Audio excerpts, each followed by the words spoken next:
Solomon was the Shulamite woman. Giving all praise to Yahweh, Shem Yahushua, Shem Kakodash. I typed in the word Shulamite. It's in Song of Solomon 6, verse 13. Return, return, O Shulamite, return, return, that we may look upon thee. What will ye see in the Shulamite? As it were the company of two armies. That's spiritual right there.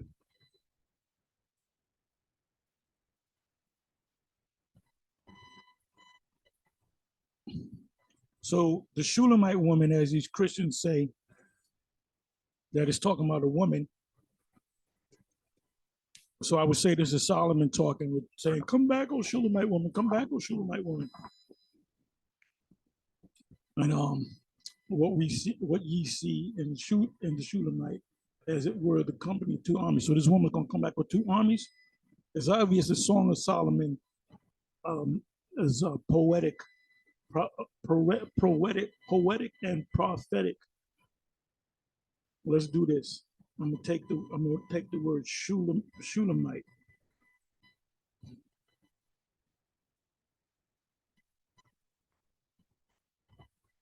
Shulamite.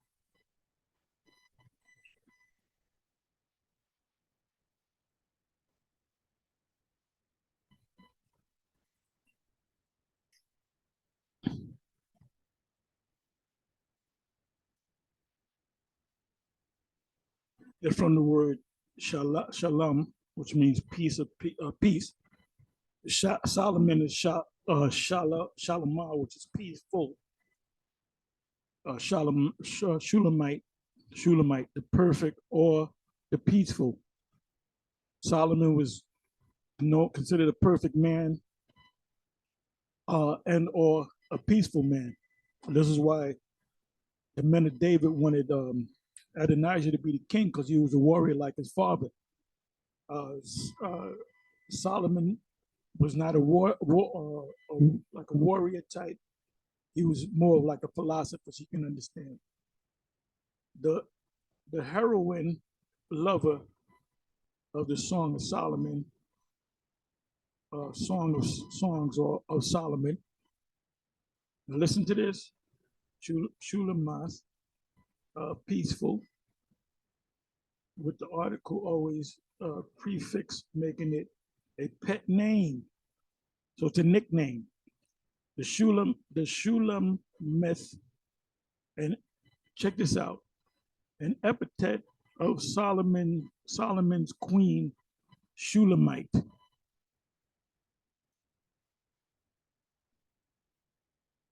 Usually explained as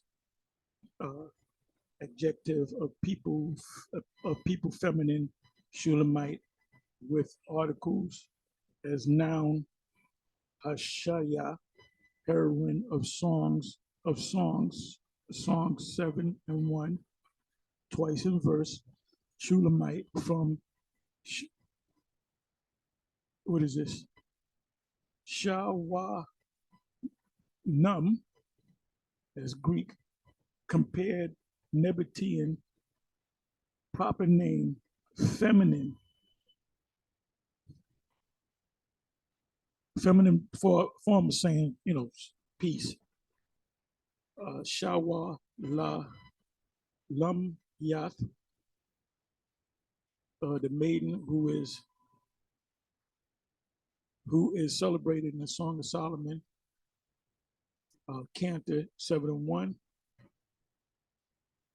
but may be taken for the gentle noun Shawa na nam yath, for the town of Shunem is by Bios called Shulamite, and this on account of the article seems preferably this may be taken as the feminine form of Solomon. So when you say the Shulamite woman, The Shulamite woman would be Solomon in a prophetic form. Let's come. Let's go over here. Let's go to Songs. Let me go to Songs. We'll do it this way. Songs 1.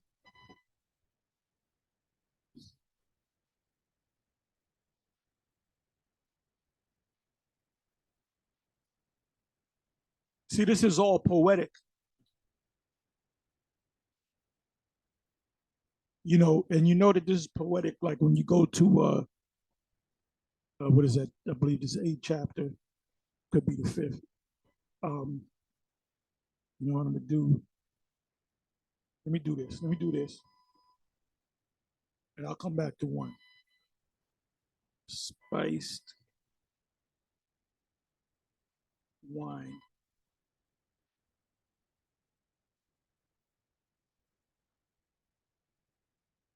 Okay. Song of Solomon 82. Let me go to the first verse. Oh, that thou wert as my brother that sucked the breast of my mother. Now, if this is all literal, the Song of Solomon, this guy is saying, I wish you was my brother and I'll take you home so you can suck my mama's titties. Not talking about that. The mother is referring to this knowledge. And the brother is referring to the fact that you're my brother, meaning you are a yoke fellow, Paul said. When I should find thee outside the truth, I would kiss thee, meaning you would use your mouth to say the words to make that man become a brother to you.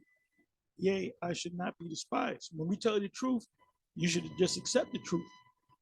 I would lead thee and bring thee into my mother's house, who would instruct thee. So he finds this guy in the street. He says, oh, I like you. Oh, I like you too. I'm going to bring you to my mother's house. And the first verse says, so you can suck her titties. This is why you Christians are not spiritual. You don't have spirit. The Most High didn't give you eye salve for your eyes. So you see everything as a logical thing. I will cause thee to drink of spiced wine. Now, the spiced wine represent what? The knowledge of the juice of the pomegranate.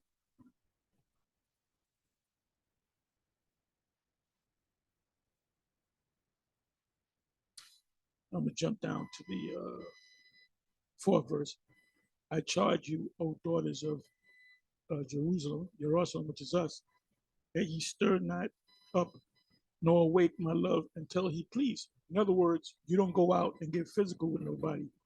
Your job is just to go out there and teach this truth. You got these other black African groups, Panthers, whatever you want to call them. They want to take up arms. You can't take up arms against this man. This man will, first of all, the arms that you take up, Esau made these arms. The Most High, Isaac blessed him with the arms, with the sword. So he's a master of the sword. He's a master of the arms. So anytime Jake put up a group to try to get physical, they always get taken down. So what does this mean? I charge you, O daughters of Jerusalem, meaning the men that woke up to this truth, that ye stir not, nor awake my love, which is the Most High, until he be pleased. In other words, you keep pushing his word until the Most High decides to come and deliver us. Now, some Christian scholar will break this down completely wrong. Let's go to Song of Solomon 1. It says, now this is not part of the scriptures. This is part of the scriptures. The Song of Songs, which is Solomon's. It's addressed to the Song of Songs, which is Solomon. These are Solomon's songs. So he says, let him kiss me with the kisses of his mouth, for thy love is better than wine. That's not the Shulamite woman talking to Solomon. That's Solomon talking to the spirit, the power on high. It says in Psalms 2 and 8, around about the 8 verse 7, you can start at 7 and 8 verse. It said, kiss the son lest he be angry. Don't mean to go up there and kiss him. It means to get this information. So this is Solomon talking to the Most High. So Solomon is almost playing the part of a woman, and he wants this man, the Most High, to love him. Doesn't it speak about the groom coming back to get the bride? Aren't we the bride, both men and women of Israel? Aren't is not the 144,000 part of the bride when the bridegroom comes? You're spiritualizing that open. And the reason why you said all that is because when you come down to the fifth and sixth verse, I am black, but calmly. And the word there is, I believe, is wa and beautiful, O ye daughters of Jerusalem, as the tents of Kedar, as the curtains of Solomon. The word Kedar is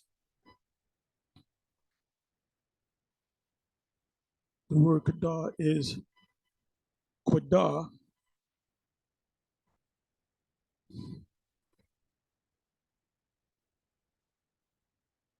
which means dark, dark curtains, son of Ishmael.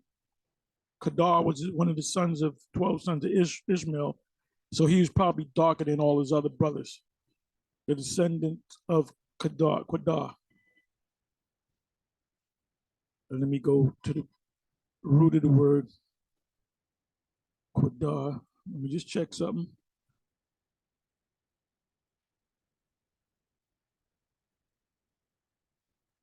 Okay, the root of the word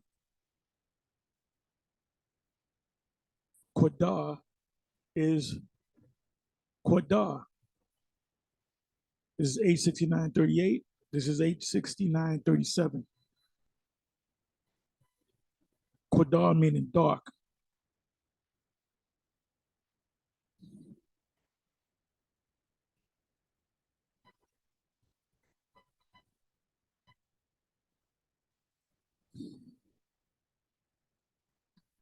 Let's go to the root. Quadar, a primitive root.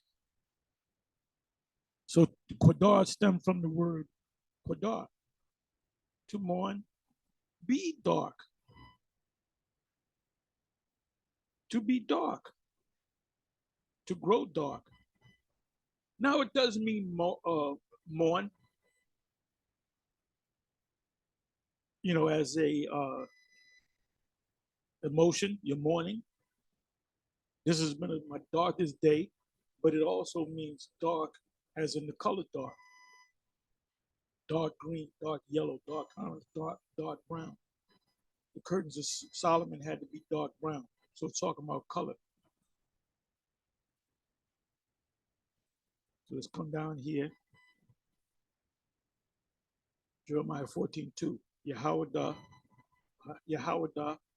mourneth, and the gates, the leadership thereof languish. They are what? They are blackened to the ground. Yes, if you want to go into it, it does mean to mourn, to be depressed, but it also means in the form of color, unto the ground.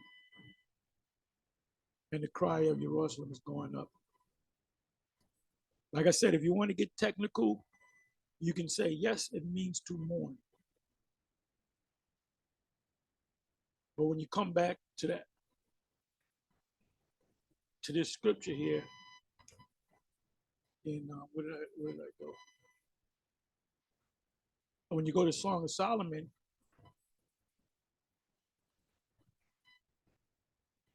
okay, it says it right here. Quadar,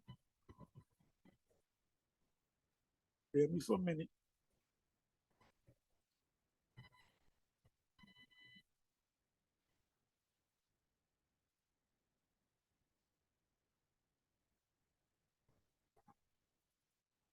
Quadar, dusky of the skin or the tent.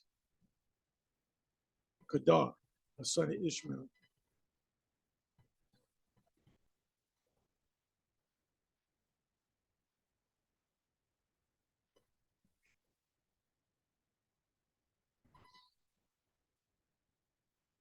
Quadar, black skin man. Ishmael named one of his sons Kedar because he was most likely darker than his other brother. They were all dark, but he was darker. Anyway, I'm going to say shalom.